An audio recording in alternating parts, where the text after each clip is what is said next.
Assalamualaikum warahmatullahi wabarakatuh. Waalaikumsalam warahmatullahi wabarakatuh. Kami di sini mau menerangkan dan menjawab pertanyaan dari rekan-rekan apa itu mitigasi. Silahkan kalau ada yang mau bertanya. Kak, apa sih yang dimaksud mitigasi itu? Jadi mitigasi adalah serangkaian upaya untuk menanggulangi, mengurangi, dan memperkecil resiko atau dampak perubahan lingkungan, serta memulihkan lingkungan yang telah berubah. Lalu apa saja contoh dari mitigasi? Apa kita harus membangun rumah yang rawan gempa?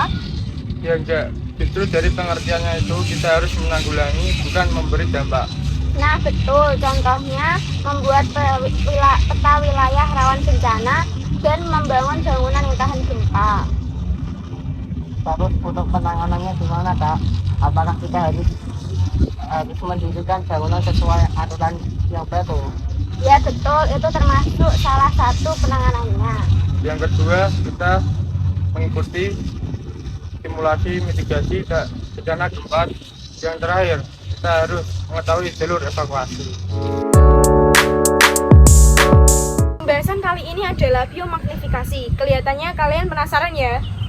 Iya Kak, apa pengertian dari biomagnifikasi? Jadi pengertian biomagnifikasi itu adalah proses peningkatan akumulasi bahan pencemar pada tingkatan trofik melalui rantai makanan. Oh gitu. Lalu untuk contoh biomagnifikasinya apa saja Kak? Nah, contoh yang pertama yaitu ketika rawa disemprot untuk mengendalikan nyamuk. Dan yang kedua, rawa tersebut melepas sejumlah DDT. Apakah ada solusinya?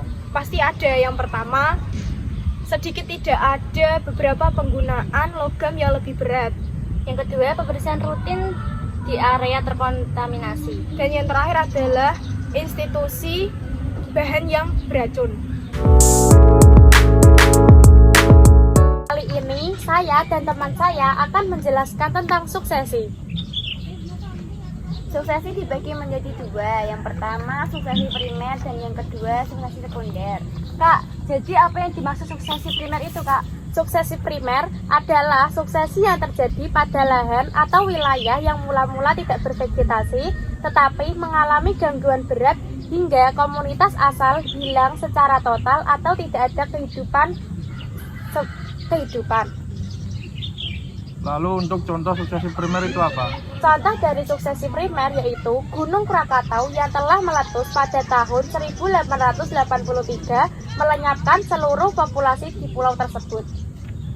Untuk pengertian dari suksesi sekunder itu apa Kak? Suksesi sekunder adalah suksesi yang terjadi pada lahan atau wilayah yang pada awalnya telah bervegetasi sempurna, kemudian mengalami kerusakan tetapi tidak sampai menghilangkan komunitas asal secara total. Dan untuk contoh dari suksesi sekunder apa? Contohnya ada dua, yang pertama pemulihan hutan setelah kebakaran hutan, yang kedua teknolisasi suatu wilayah yang rusak akibat kendaraan. Kali ini saya dan teman saya akan menjelaskan tentang Siklis. dan non-siklis. Kak, jadi apa sih pengertian dari siklus itu? Siklis adalah terjadi pada periode tertentu, tetapi mudah kembali ke keadaan yang hampir sama dengan keadaan sebelumnya. Terus ada contohnya nggak Kak?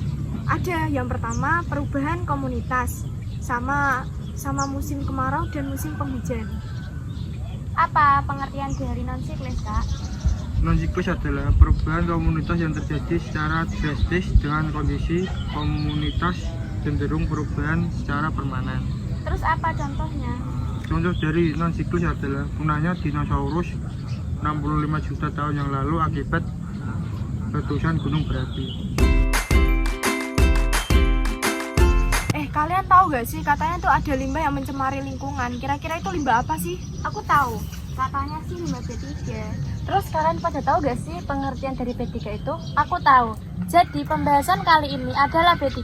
B3 adalah bahan yang karena sifat konsentrasi atau jumlahnya baik secara langsung maupun tidak langsung dapat mencemari lingkungan dan membahayakan kesehatan bagi makhluk hidup yang lainnya. Katanya kan ada 4 kegiatan. Ada yang tahu nggak kegiatannya apa aja?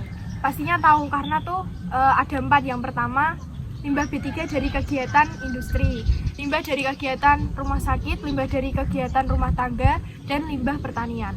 Terus kalau gitu ada nggak sih cara penanganannya? Ya pasti ada lah. Yang pertama, substitusi bahan, yang kedua, modifikasi proses, dan yang ketiga, penggunaan teknologi yang ramah lingkungan. Aku tadi habis baca artikel, kok ada kata eutrofikasi? Apa sih itu, kok nggak pernah dengar?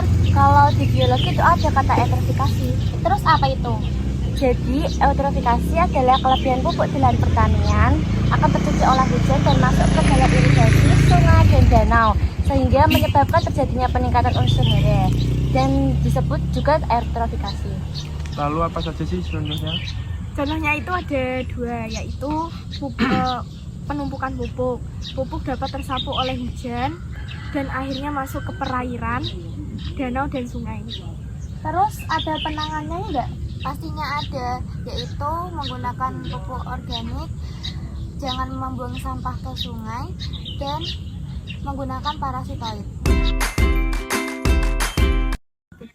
Sekarang kan rawan penyakit ya. Nah, caranya agar tubuh kita itu tetap stabil dan normal itu gimana ya caranya? Kalau di biologi itu ada kata homeostatis. Jadi homeostatis itu adalah proses dan mekanisme otomatis yang dilakukan makhluk hidup untuk mempertahankan kondisi konstan agar tubuhnya dapat berfungsi dengan normal, meskipun terjadi perubahan pada lingkungan di dalam atau di luar tubuh. Lalu untuk contoh dari homeostatis itu apa aja? Ada beberapa contoh homeostatis. Yang pertama, aktivasi pembekuan darah. Yang kedua, pengendalian suhu tubuh. Yang ketiga, sistem kekebalan tubuh. Yang keempat, regenerasi jaringan. Dan yang terakhir, pengendalian gula darah. Nah, untuk mempertahankannya gimana sih?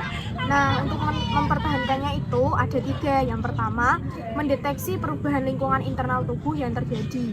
Yang kedua, mengintegrasikan informasi perubahan tersebut dengan informasi lainnya yang relevan. Dan yang terakhir, melakukan penyesuaian yang tepat untuk mengembalikan kondisi.